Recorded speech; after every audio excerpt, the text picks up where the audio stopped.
The era known as the Age of Enlightenment rapidly transformed the world and laid the groundwork for the modern age. But with revolution came anxiety and uncertainty. Human reason still fell short for a lot of folks, so they turned to spiritual guidance and looked for answers from a divine source. This led to a great religious revival known as the Second Great Awakening. Many denominations that are still around today grew from this movement, like the Mormons and Jehovah's Witnesses, to name a few. Groups like the Shakers, who are an offshoot of the Quakers, expanded west and attempted to build utopian communities on the frontier. There were large gatherings like the Great Red River Revival of 1800 in Kentucky, where religious leaders sought to bring back a more primitive and pure form of Christianity, one without hierarchies and extravagant ceremonies. These ideas led to social reform movements that would influence abolitionists and women's rights advocates. While the young American nation was going through its transformation, there was another awakening happening elsewhere. Out in the Old Northwest, the First Nations were about to have their own revival. After the Treaty of Greenville of 1795, there was a period of peace between the United States and the tribes of the former Northwest Confederacy.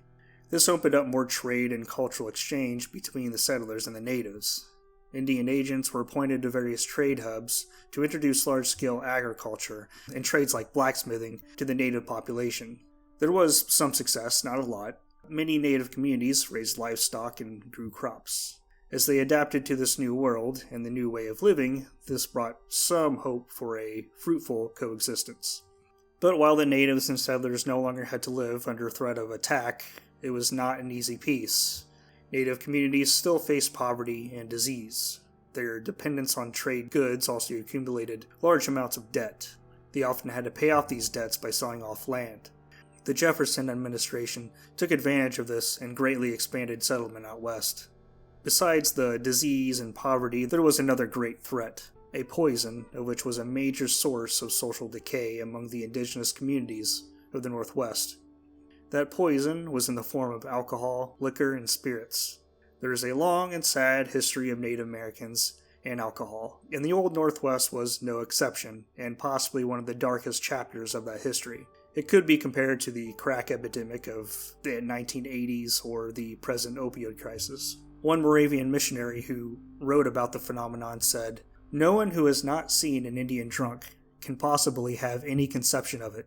It is as if they had all been changed into evil spirits." Many of the few natives the Moravians did convert to Christianity still cling to the rum and whiskey. Some of the survivors of the dreadful Natanutan massacre buried their trauma with liquor and drank themselves to death. A soldier stationed in Vincennes during Harmer's campaign in 1787 commented on the drinking habits of the natives in the area. He saw a group of Piankashaw men drink themselves until they were completely inebriated. They stumbled into town and started beating each other up and dragging each other through the streets. Years later, the French philosopher and traveler Volney stayed in Vincennes and wrote about the native people he saw in the lower Wabash region. Initially, he found them to be beautiful and intriguing until they started drinking. He toyed with the idea of living with the indigenous people to learn more about them, but he changed his mind after witnessing a drunken native man stab his wife to death. The Piankashaw, who once dominated the lower Wabash region, were now degraded to beggars on the streets of Vincennes. Alcoholism nearly infested the roots of their society.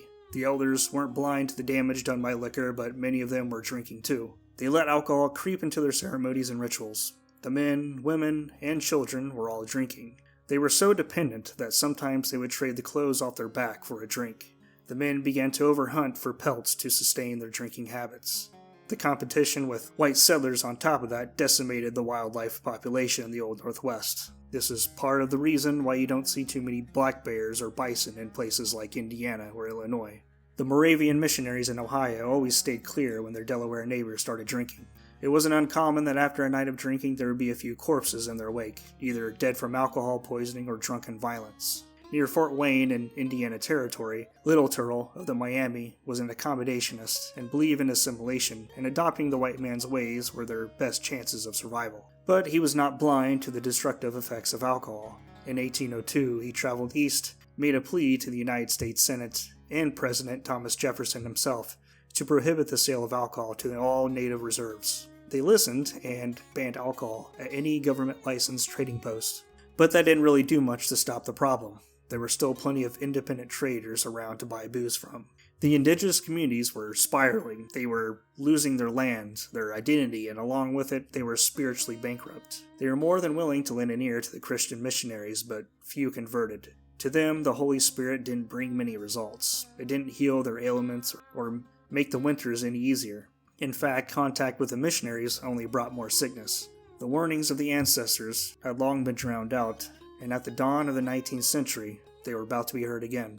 Along the White River, in eastern Indiana Territory, the Lenape, Delaware, and Shawnee lived side by side. Their towns were ravaged by disease and alcohol consumption. Within the despair, there was a surge of dreams and visions. Some claimed they even saw phantoms in the woods. One hunter claimed he was visited by the spirit of his grandfather during an unsuccessful hunt. After struggling to find any game, a phantom appeared before him. The spirit told him this was his fault, referring to the scarcity of wild animals. He continued to warn him that if the native people stray too far from the ways of their ancestors, then there will be no more animals left to hunt, and the people will suffer. In early 1805, a Delaware woman by the name of Beta received a profound vision that would spark a spiritual revival among the White River communities. Beta was her Christian name. Her indigenous name is unknown. She was once a Moravian convert, but walked away sometime before her vision. She was visited by two spirits, and they brought her a similar message. They must reclaim the old ways. They also shunned intertribal conflict. You must love one another, they said, or a terrible storm will kill every Indian. Beta's vision made waves along the White River, and soon many began to follow her as a new prophetess. The visions didn't stop there. In the next town over, where many Shawnees had settled, a vision that changed the course of history was had. Somewhere in a wigwam sat a medicine man smoking his pipe. His body was sickly, ravaged from years of alcohol abuse. This man was born as Lalashiga. He was one of the youngest brothers of Tecumseh, who at the time was a respected village chief, but years before he became a legendary figure. He could never live up to his older brother's reputation. He was a talentless, drunk loser. At one point, he earned the name Lalawethika, which translated to loud mouth or noisemaker, and sometimes rattler. Lalawethika often bragged and lied about his great feats, but no one was fooled. It was just overcompensation for his insecurity. They say at the Battle of Fallen Timbers he fled and didn't stop until he reached Detroit. He couldn't even hunt. When he was young, he lost his right eye while attempting to string a bow. Before too long, he drowned his insecurities with rum and whiskey. Even his very name was a mockery. He did learn medicine and became a healer's apprentice, and also managed to find two wives who bore his children, but those wives henpecked him constantly. He sat by his fire and reflected on a life full of wickedness. He was a wretch beyond saving. After he had his fill of liquor, Lalawethika keeled over and blacked out. He lay there lifeless as a corpse. When his loved ones discovered him, they suspected that the poison of alcohol claimed another victim. They prepared for his burial soon after. Lalawethika did die, figuratively speaking. In his vision, he saw two phantoms. They beckoned him to follow, and so he did. He found himself in a spiritual realm, walking along a trail leading to the great unknown. He followed the two spirits until there was a fork in the path. His spectral guides explained to him, the right path leads to paradise, while the left path leads to suffering. Lalawethika desired to take the right path like anyone would, but his spirit was unclean and his heart was wicked. He was forced to take the left path, which led him to a world of ruin. It was a place the Christians might call hell. In this hellscape, the sinners congregated around 3 houses. The first 2 houses drew in souls who committed lesser sins and still had a chance to find paradise. The third house, however, resided the most wicked among them, murderers, thieves, and all the like. Lalawethika was being led to this house. He could hear the screams of tormented souls from within. He found himself among a crowd of souls. Some were white people, others were native like him, all with one thing in common: they were all drunkards. They entered the house and lined up to receive their punishment, which was to be served their beloved poison. Demonic spirits poured out cups of liquid fire and forced the sinners to drink as they felt their insides burn. The demons taunted them, telling them to have another drink. Terror struck Lalawethika, and he refused to go any further. He cried out to the Great Spirit. Suddenly, he heard the roaring voice of the Master of Life, who commanded him to return to his earthly realm and warn all native people that what he saw in his vision was their fate if they continued to stray from the old ways. A second later, he awoke back in his village along the White River, shaken and overwhelmed with emotion. The family members who attended to him were shocked to see him alive and in such a state.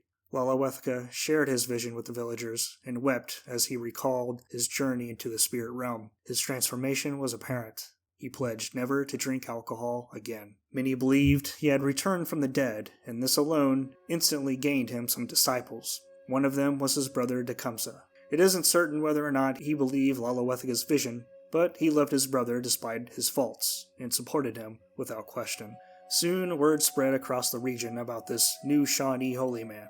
People from various First Nations traveled to hear about his vision. Even a few Shakers and other Christian missionaries paid him a visit. They were curious about his new stance on liquor. Many Quakers preached temperance and supported their Indian neighbors on this new path.